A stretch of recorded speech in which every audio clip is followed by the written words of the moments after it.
অন্যায়ভাবে প্রাপ্তির জন্য করেছে, সেটা ঠিক আছে। ওটা সাবজেক্টিভ হয়ে গেলে হবে না। অবজেক্টিভ হলে কিন্তু পার পেয়ে যাবে। আর এটা যদি বন্ধ হয়ে যাবে, বিচার বিভাগ কোলাপস করে যাবে। আর বিচারকের স্বাধীনতার একটা পার্ট কিন্তু। ইন্ডিপেন্ডেন্স জুডিশিয়ারি, ইন্ডিপেন্ডেন্স অফ জাজেস শেষ। এখন আমি দেখতেছি বিভিন্ন নেতার বিভিন্ন জায়গা থেকে ইউটিউব বাই করতেছে। আমার কাছে খবর আছে, আমাকে একজন আওয়ামী লীগের নেতা বলল, "অপেক্ষা করেন কমপক্ষে ১০০ ইউটিউব বাই করতেছে।" তার মানে ভবিষ্যতে কি হবে? সমস্ত মিডিয়া জগতে আওয়ামী লীগের ইউটিউব দাঁড়ায় যাবে। মইজু, ওই যে সুনাকা খালি একটা বন্ড, একটু টান দিচ্ছে মাত্র। কাজেই আমি হঠাৎ করে খুব বিপ্লব করতে পারি। কিন্তু টিকে থাকার প্রশ্নে কিন্তু আমার আর্থ-সামাজিক অবস্থান দেখতে হবে। চায়না আমাকে সাহায্য করছে ইয়েকে, মালদ্বীপকে। কিন্তু আমাকে দেখতে হবে যে মৌলিক সাহায্যগুলো আমার কে করতে পারে। আন্তর্জাতিক বিশ্বে যখন কোন দেশের রাষ্ট্রপতিকে সম্মান দেওয়া হয়, আপনাকে ধরে নিতে হবে ওই দেশের সাথে আপনার বিশ্বের সম্পর্ক স্থাপিত হয়েছে। এবং কাকতালীয়ভাবে দেখেন তো, প্রফেসর ইউনূস তো অনেক বড় মাপের লোক, তাকে চিনে সবাই। এবং আমেরিকার পুরস্কারপ্রাপ্ত লোক সে, কংগ্রেস। হোসেন মোহাম্মদ এরশাদ বিভিন্ন সময় গিয়েছিলেন হোয়াইট হাউসে এবং সেখানে বক্তব্য দিয়েছিলেন। দেখেন, এই ভিডিওটা এখন আপনার সেকেন্ড। এখন রিগেন কেন তার সাথে কথা বললেন? কেন সেখানে বক্তৃতা দিল সে? বাংলাদেশ থেকে কোন রাষ্ট্রপতি হোসেন মোহাম্মদ এরশাদ একমাত্র ব্যক্তি যে হোয়াইট হাউসে রিগেনের সাথে বক্তৃতা দিচ্ছে। কিন্তু তিনি ছিলেন কিন্তু সামরিক বলের লোক। খেয়াল করুন। দ্বিতীয় কথা হলো, বাইডেন দাওয়াত দিয়েছে কাকে? চিফ অ্যাডভাইজারের দেন। মূলত দিয়েছে নোবেল পুরস্কার বিজয়ী আমেরিকার সম্মানিত ব্যক্তি। উনি অ্যাপয়েন্টমেন্ট পেয়ে যাবেন। কারণ তাকে সর্বোচ্চ খেতাব দেওয়া হয়েছে সেখানে। সুতরাং তার ব্যাপারটা কিন্তু সোশ্যাল মিডিয়াতে প্রকাশ হোক বা না হোক, এটা স্বীকৃত পাওয়ার আছে কারা? Democratic party. এখানে ওবামা, খেয়াল করবেন, হিলারি ক্লিনটন। একটা ব্লক তো আছে এখানে। সুতরাং আমি এই দাওয়াতটাকে আমি খুব বেশি বড় করে দেখব না। আমি দেখব যে তার সাথে তার ব্যক্তিগত সম্পর্ক আছে এবং আমেরিকার ইতিহাসে ইউনূস সাহেব হচ্ছে একটা ঐতিহাসিক ব্যক্তিত্ব। এবং তাকে সম্মান দেওয়া মানে আমেরিকার সম্মান দেওয়া। এবং যেকোনোভাবে যান না কেন, ইউনূস সাহেবের সম্মান কিন্তু কোনো অংশে কম না। বর্তমান বিশ্বে যে কজন নোবেল লরিয়েট আছে, এদের মধ্যে সবচেয়ে আলোচিত চরিত্র ডক্টর ইউনূস। অন্যরা আছেন কিন্তু আলোচনার মধ্যে নেই। বিশেষ করে শান্তি পুরস্কার যারা আছেন। সেই ক্ষেত্রে আমরা গর্বিত যে উনি একটা গেছেন, কথা বলবেন এবং আমেরিকা এই মুহূর্তে বাংলাদেশে ভূ-রাজনীতিগত যে বসে ব্যাপারটা ঘটতেছে, বিশেষ করে যেটা আমাদের পররাষ্ট্র উপদেষ্টা বলেছেন, উনি প্রেসকে বলেছে যে বে অফ বেঙ্গলকে নিয়ে চায়নারও স্বার্থ আছে, ভারতেরও আছে, আমেরিকারও আছে। খেয়াল করবেন কিন্তু। সুতরাং আমি কিন্তু যেহেতু এখন সে চিফ অ্যাডভাইজার, আমি সবকিছু দেখব রাজনৈতিকভাবে। ব্যক্তিগত সম্পর্ক থাক, অসুবিধা নেই। গেল এটা। দ্বিতীয় কথা হলো, আমি আমার ছোট ভাই তারেক যে কথাগুলি বললেন, আমার খুব হৃদয় রক্তক্ষরণ হচ্ছিল। তারেকের মতন ডেডিকেটেড লোক। আমি দেখেছি তাকে, আমি তোকে তাকে চিনি না। কিন্তু আমি তাকে ফেসবুকে এই মানে ডিজিটাল ওয়ার্লড আমি তাকে দেখেছি বিভিন্নভাবে। অত্যন্ত ত্যাগী, সাহসী এবং বলতে পারেন নিজের স্বার্থ কখনো দেখে না। তার সম্পর্কে আমি যাকে জিজ্ঞেস করেছি, আমাকে এক কথাই বলেছে যে তারেক ব্যতিক্রম। এবং তারেক যে পার্টিটা করতেন সেই পার্টির সবাইকে কম বেশি আমি চিনি। আমার সাথে কথা হইতো সবার। আমাকে এক কথাই বলেছে, "ভালো।" কিন্তু এই তারেকের মনে যে দুঃখটা, আমরা যারা কথাগুলো বলতেছি এখানে, পলাশ চৌধুরী যে কথা বলল, হাসনাত আলী যে কথা বলল, মাহমুদ যে কথা বলল, আমাদের কথাগুলো কিন্তু ভিন্ন, ভিন্ন সুরে কিন্তু কনক্লুশন কিন্তু সবার একই। সেটা হলো আমরা একটা শক্তিশালী সরকার চাই। আমরা তার হাতকে শক্তিশালী করতে চাই। যদি সেই আমাদের এই কথাগুলো সে না বুঝতে পারে বা কোন কেয়ার না করে, আমরা সমালোচনা করব। কারণ আমরা তো বলেছি আমরা আপনাকে চাচ্ছি। এবং আপনি যদি শুনেন এই যে হাসনাত আলী যে কথাগুলো বলল রাজশাহী বিশ্ববিদ্যালয় সম্পর্কে, একজন অধ্যাপক, একজন অধ্যাপক চিৎকার করে বলতেছে এটা। এগুলো যদি কানে না যায়, আমরা সমালোচনা করব। পলাশ যদি আশাবাদী, আমিও আশাবাদী। আশাবাদের ভিন্ন, ভিন্ন লাইন আছে কিন্তু। এখন তারেক যে কথাগুলি বলল, তারেকও আশাবাদী। কিন্তু তারেকের মনে যে দুঃখের ক্ষত সৃষ্টি হইছে, এটা কে দূর করবে? এর দায়িত্ব তো জাতির। আমি তো তারেকের সাথে একমত। পাশাপাশি আমি তারেক একটা কথা বলব। ইদানিং তারেক একটা কোটেশন দেয় সব জায়গায়। আমি শুনি, সেটা হলো সরল বিশ্বাস। এটা কিন্তু আইনের ভাষা। আমি লর্ড সাবট্রেট বলছি। এটার উপরে কিন্তু আমাদের গবেষণা করতে হইছে কিন্তু। আমারও প্রশ্ন ছিল সর্ববিশ্বে রায় দিবে কেন? ব্যাপারটা তা না কিন্তু। ওখানে কতগুলো টেস্ট থাকে কিন্তু। টেস্ট ইস অবজেক্টিভ। সরল বিশ্বাসের টেস্টটা কিন্তু সাবজেক্টিভ না, অবজেক্টিভ। আমি যে সরল বিশ্বাসের রায়টা দিলাম, কিসের ভিত্তিতে দিলাম? এখানে প্রমাণ করতে হবে বিশ্বাস সরল ছিল, আমার ভিতরে কোনো ম্যাজিস্ট্রেট ছিল না। আমি ওই চিন্তা করি নাই। ফ্যাক্টস অ্যান্ড ফিগার যা পেয়েছি, সেই ভিত্তিতে আমার বিশ্বাস হয়েছে। এখানে আমার কোনো প্রাপ্তি ছিল না। এগুলো প্রমাণ করতে হবে কিন্তু। টেস্ট ইস অবজেক্টিভ বলছি আগে। আইনের ক্ষেত্রে কিন্তু আইন রায় কিন্তু সোজা না। কাজেই আমি যে সরল বিশ্বাস কালকে উঠাই দিই, তারেকের কথা মতো, পরশুদিন জুডিশিয়ারি কলাপস হয়ে যাবে কিন্তু। কোন বিচারক রায় দিতে পারবে না। এগুলি কিন্তু একদিনে সৃষ্টি হয় নাই। শত, শত বছরে সৃষ্টি হইছে। সুতরাং তারেকের মনে ক্ষোভ আছে। হ্যাঁ, কথা আছে। এই এই যে কি সরল বিশ্বাস যখন সাবজেক্টিভ হয়ে যায়, সেখানেই সমস্যা। তৃতীয় বিশ্বের সাবজেক্টিভ, বাংলাদেশ সাবজেক্টিভ হয়ে গেছে। এখন তারেক বলবে সরল বিশ্বাসের নামে যে ধরনের জালিয়াতি চলছে, এটা বন্ধ করা উচিত।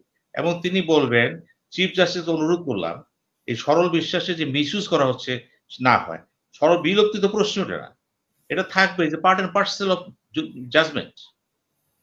ওই জায়গাটা আমি তারেকরে বলবো একটু খেয়াল রাখতে যে আমরা মিসইউজ যাতে না হয়। তারেকের ক্ষমতা, তারেক বিচারপতি, তারেক রায় দিবে। তারেকের জাজমেন্ট একটু ভুল হইতে পারে। বিশ্বাস করছে ঠিক আছে। কিন্তু সে জাজমেন্ট চ্যালেঞ্জ করতে পারে একজন। কিন্তু আমি তারেকরে কিন্তু সুরে সরাতে পারব না।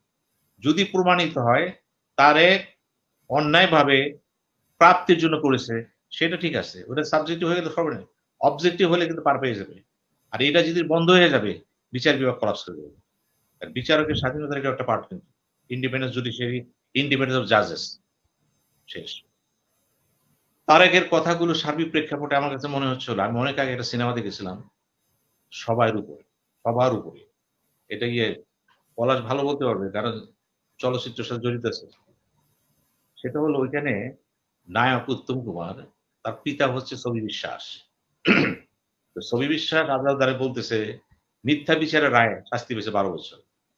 সে বলতেছে যে আজকে মুক্তি পেলাম, কিন্তু ফিরিয়ে দাও আমার সেই 12টি বছর।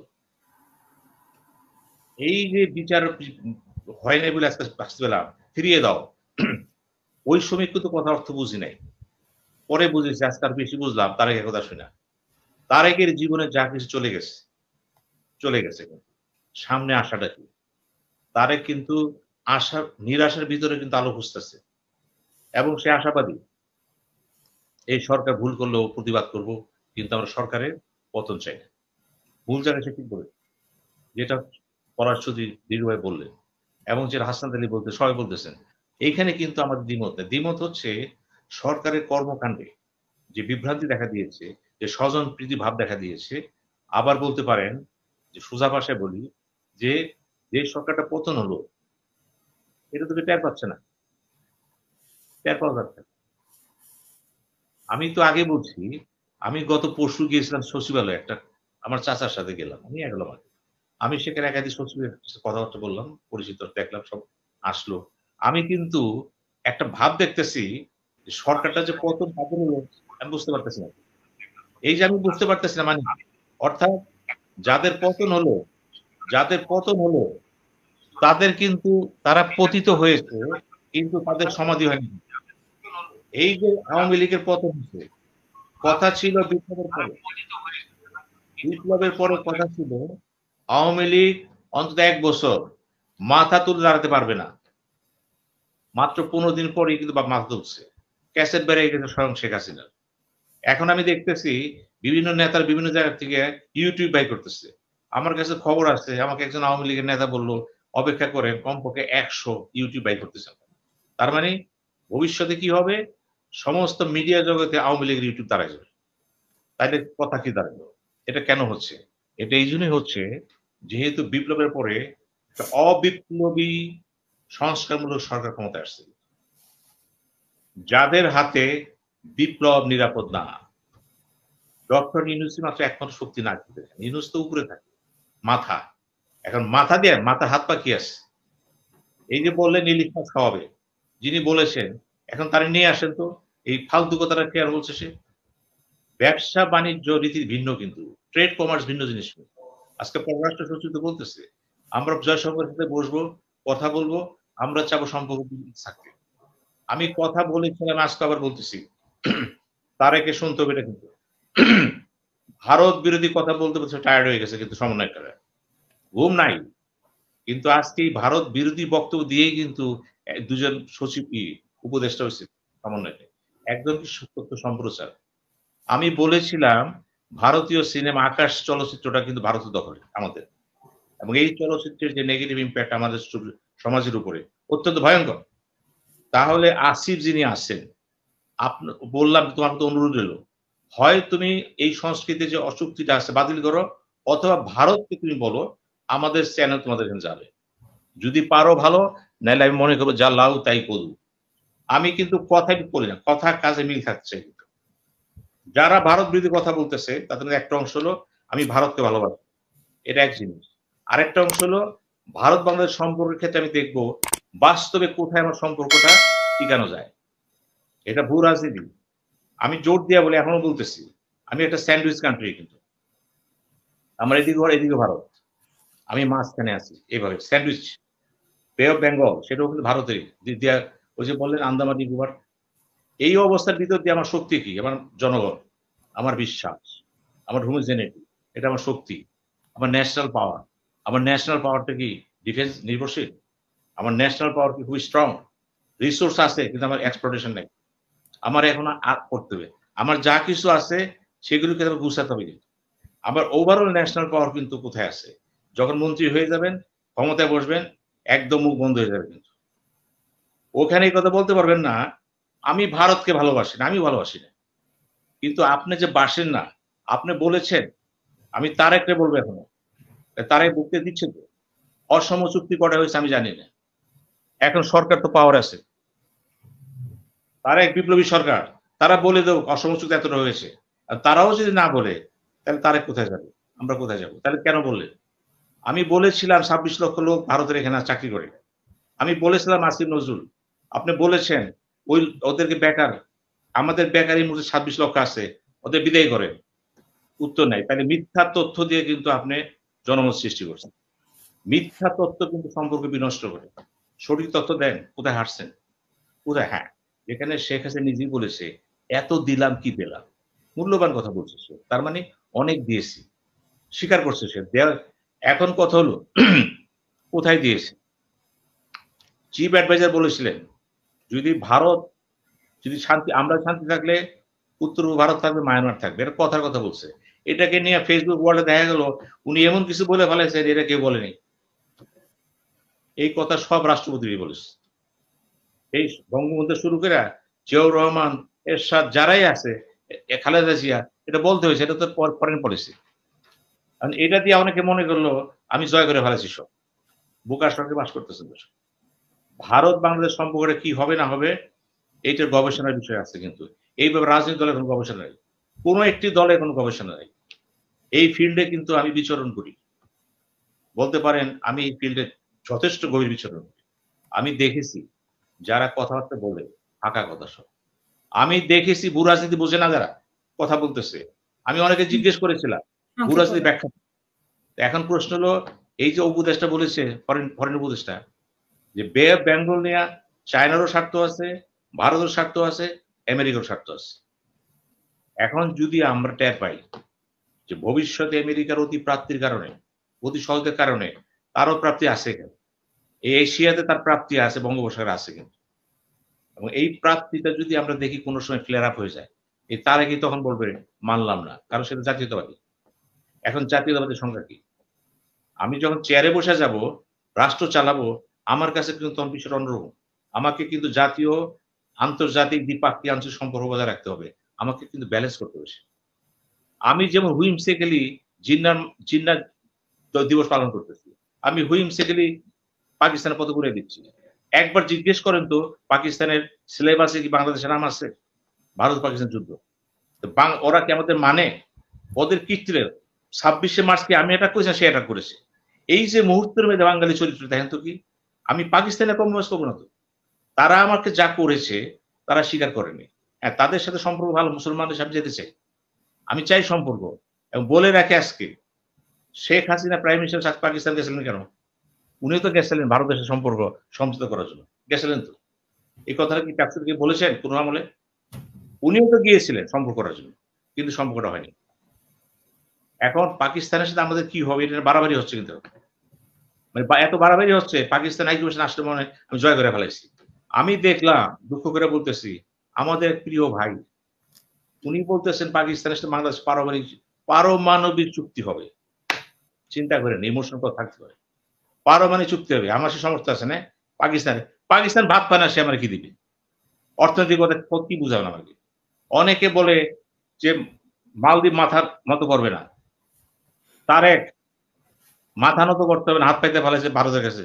মুইজ্জু ওই যে সুনাকা ফেলে একটা বন্ড একটু টান দিচ্ছে না। কাজেই আমি হঠাৎ করে খুব বিপ্লব করতে পারি। কিন্তু টিকে থাকার প্রশ্নে কিন্তু আমার আর্থসামাজিক অবস্থান দেখতে হবে। চায়না আমাকে সাহায্য করছে মালদ্বীপকে। কিন্তু আমাকে দেখতে হবে যে মৌলিক সাহায্যগুলো আমরা কে করতে পারে। জি। এখন ভারত শেষ এই যে করুন বললাম স্যার, শেষ করুন। আমরা কিন্তু অতি আবেগে চলি। মুহূর্তের মধ্যে বলে ফেলাই এটা হবে সেটা হবে। দরকার নাই। আজকে তারেককে চিন্তা করতে হবে। তারেক তুমি আগামী নেতা কিন্তু। আমরা হয়তো বেশিদিন বাঁচবো না। আমরা হয়তো অনেক আগে চলে যাবো। আল্লাহ তো বাঁচায় রাখুক। তোমাকে ভাবতে হবে হোয়াট ইজ বাংলাদেশ? আমার ন্যাশনাল স্ট্রেংথটা কোথায়? কোথায় আমার দুর্বলতা আছে? কোথায় আমি একটা আমাদের প্রধান সমস্যা হচ্ছে জাতীয় ঐক্যমত নাই। এই যে এত বড় আন্দোলন হলো, কোন ২ টা দল এক হইতে পারতেছে। জামাতের সাথে বিএনপি লেগে গেছে। এই যে জাতীয় অথচ বাংলাদেশ কিন্তু একটা ঐক্যমতের দেশ। এক ভাষা, এক জাতি, হোমোজেনিটি আছে কিন্তু। ঐক্যমত্য নাই। ভারত সুবিধা করছে কে? এই ভারত ঢুকে পড়ে ভিতরে আমাদের অন্য লাগাই দেয়। আমরাও লাগাই দিই। এই যে রর কথা বলা হচ্ছে, চিৎকার করে ফাটায় ফেলাইতেছে। তো রর লোক তো ধরা পড়ছে অনেক। রর লোক কে? কেন রর কার্যক্রম বন্ধ অনেক? পারছেন? কিচ্ছু করতে পারে। ক্ষমতা বসার পরে আপনারা কি দেখতেছেন? আমাকে টিকে থাকতে হবে। এই টিকে থাকার জন্য কিন্তু এই মুভমেন্ট হয় নাই। যে কারণে আমি বলি, আমি কিন্তু এই অভ্যুত্থানটাকে অন্যভাবে দেখি। আমি কিন্তু ৬ তারিখে বলে দিয়েছিলাম টকশোতে। সেটা হলো আন্দোলনটা ছিল ১ দফার। ওটা হয়ে গেছে যেকোনো কারণে ৯ দফা, আবার ১ দফা। এই আন্দোলনের পিছনে দীর্ঘ সংগ্রাম করছে বিএনপি, জামাত ইসলাম, অপোজিশন দলগুলো। টর্চার কষ্ট তারা পেয়েছে কিন্তু। ছাত্ররা নেমে গেল এবং ছাত্ররা যখন দেখলো জনগণের সমর্থন আছে, এই একটা ফ্লেয়ার আপ হয়ে গেল, সাকসেসফুল হয়ে গেল। ওই সমন্বয়কেরা এসে গেল। কে হলো? এরপরে আর্মিও তাদের সাথে একমত হয়ে গেল। পরিস্থিতি বিপাকে করে। অর্থাৎ পুরো ঘটনা হয়েছে কি একটা গড়। আল্লাহ তাআলাই চাইছেন এখন হবে, হয়ে গেছে। সামনে কারা ছিলেন? এই ছাত্ররা ছিলেন। আল্লাহ যখন যা চায়, উনি কিন্তু একটা পরিণতি নিয়ে যায়। ওইখানে কিন্তু কেউ হাত দিতে পারবে না। কারো ক্ষমতাই নাই। শেষ ইতিহাস করুন। লিখবে এই আন্দোলনটা শুধু ছাত্রদের ছিল না। যখন চিফ অ্যাডভাইজার বলে, আমি তারেককেই বলতেছি বেশি করে। উনি যখন বলে আমি ছাত্রদের নমিনি, তাদেরকে দায়ী, তখন বুঝতে হয় উনিও আন্দোলন বুঝে নাই। উনি যেই হোক না কেন, যে মাপের হোক, এই টেম্পোটা সে বুঝে নাই। ছাত্রদেরকে সেও দাবিদারি করেছে। এবং করে কি হয়েছে? আজকে তাদেরও কিন্তু সে কিছুটা বিধ্বস্ত করেছে। মূল্যায়ন হয় নাই কিন্তু। যে কারণে আজকে বিএনপি সমালোচনা করে ওই সমন্বয়কারীরা, জামাত ইসলামের পরে কেন করে? এবং তারেক জিয়ার সমালোচনা যখন করলাম দেখলাম, কেন করলেন? তারেক জিয়া তো বিএনপির ভারপ্রাপ্ত সভাপতি, বিএনপির দল, এটা সৃষ্টি করেন না তিনি। তারেক জিয়ার পাশে দাঁড়ান দল নিয়ে। আকাশ আর পাতাল। ৪৫ বছর দলটা কিন্তু ধরে রাখছে সে। নেতৃত্ব তার ছিল এখানে। তার সাথে কম্পেয়ার করতেছেন, মুহূর্তের মধ্যে করে দিলেন। সে বাচ্চাদের মতো কথা বলবে। কে বলতেছে? যে এই যে বললাম, এই জিনিসগুলো বাড়াবাড়ি হয়ে গেছে। এগুলো আপনাদের আলোচনা করতে হবে। আমরা চাই দেশটা আগায় যাক। আগানোর পূর্ব শর্তটা কি? ডক্টর ইউনূস আমাদের শক্তি। এই শক্তিটাকে যদি আমরা প্রকৃত শক্তি রূপান্তর করতে পারি, সেটার জন্য কি দরকার? ওই যে বললাম, সংবিধানকে অবিলম্বে স্থগিত করে দেন। দ্বিতীয় কথা হলো রাষ্ট্রপতি পদে তাকে বসায় দেন। তৃতীয় কথা হলো জাতীয় সরকার গঠন করেন। যদি এটা করতে পারে তাহলে স্থায়িত্ব আছে। তা না হলে প্রতি মুহূর্তে আপনি টেনশনে থাকবেন। সচিবরা থাকবে, এমপিরা ওই উপদেষ্টা থাকবে। কিছুই কাজ হবে না। খালি কথা হবে, বড়, বড় কথা হবে আর ভাষণ শুনবেন। তার চেয়েও শেষ কথা বলে দিই। আমি তার একটা লোকরে বলতেছি। সমন্বয়কারীদের একজন কিন্তু আছে তথ্যমন্ত্রী। কথা বলে রেজওয়ানা। রেজওয়ানা ৫ টা মিনিস্ট্রি আছে। অতিরিক্ত কথা বলতেছে সে, ক্যাবিনেটের পক্ষে সে। সে যদি কথা বলে আসিফ কি করতেছে, আসিফের উচিত হবে এই পথে নিজে সরে দেওয়া। তথ্য পুরো সম্প্রচার মন্ত্রী তো সেই হবে যে জাতির স্পোকসম্যান, এবং তাকে সেভাবে তৈরি করতে হবে। যদি আসিফ মনে করে এই জায়গাটা আমার জন্য বিব্রতকর অবস্থা, মন্ত্রীরা পাইছে, আমি এখানে থাকতে চাই না, শেষ। কিন্তু কাউকে যদি অযোগ্য করতে হয় এমন জায়গায় বসায় দেন, প্রমাণিত হয়ে যাবে। আমি এখনো বলছি এই ক্যাবিনেটে যারা আছে 3 মাস লাগবে না, অযোগ্যতার নাম রাখে ফেলবে তারা, তাদের কারণে। কিন্তু এখানে ডক্টর ইউনূসের কোনো দোষ নেই। কিন্তু ইউনূসের একটাই অভিযোগ হবে তার বিরুদ্ধে, আপনি কিন্তু এদেরকে নিয়ে আসছেন, বসাইছেন। আপনি লন্ডনতে লোক নিয়ে আসছেন আন্তর্জাতিক সম্পর্ক বিষয়ে, বাংলাদেশের লোক ছিল তো, এখানে যে বসাইলেন আপনি তাকেই বসাইলেন দেশের রাজনীতি যে বুঝে, মানুষের পাল যে বুঝে। ফরেন মিনিস্টারকে সহ দিতে পারেনি, পাল যে বুঝে। আমাদের ফরেন স্পোকসম্যানকে আমাদের চিনে না, এখন বই পুস্তক পড়ছে চিনছে সে, এটা হয় না। অনেক জায়গায় কিন্তু আলোচনা হবে হবে, এগুলো আপনাকে মানতে হবে কিন্তু, কারণ আমরা তো ভিক্টিমাইজড, আমরা বলেছি শেষ করবেন না করলে হবে না। অতএব আমার শেষ কথা হলো, আমি এই 4 জনের সাথে একমত। আমরা দেশটাকে ভালোবাসি, মঞ্জিলে পৌঁছতে চাই, কিন্তু পৌঁছার পথ যেগুলো আছে বাধাগ্রস্ত। এই বাধাগুলো এড়ানোর জন্য বিপ্লবী সরকারের প্রেরণা এখন নাই, আর কারো ভিতর নাই। কিন্তু Biplob is lost, very Biplob is lost, spirit নাই এখন আর। যেহেতু নাই, কি করবেন? অবিলম্বে যেটু আছে এটু নিয়ে আগান। আগানের জন্য আবার বললাম, আমার একটাই মডেল, সংবিধান স্থগিত, জাতীয় সরকার, রাষ্ট্রপতি ইউনূস আসবে। এগুলো যদি হয় তাহলে মনে করব অন্তত একটা লক্ষ্যে পৌঁছার জন্য একটা সিঁড়ি তৈরি হবে। এখন পর্যন্ত যেটা আছে লক্ষ্যে পৌঁছে যাবে। ধন্যবাদ।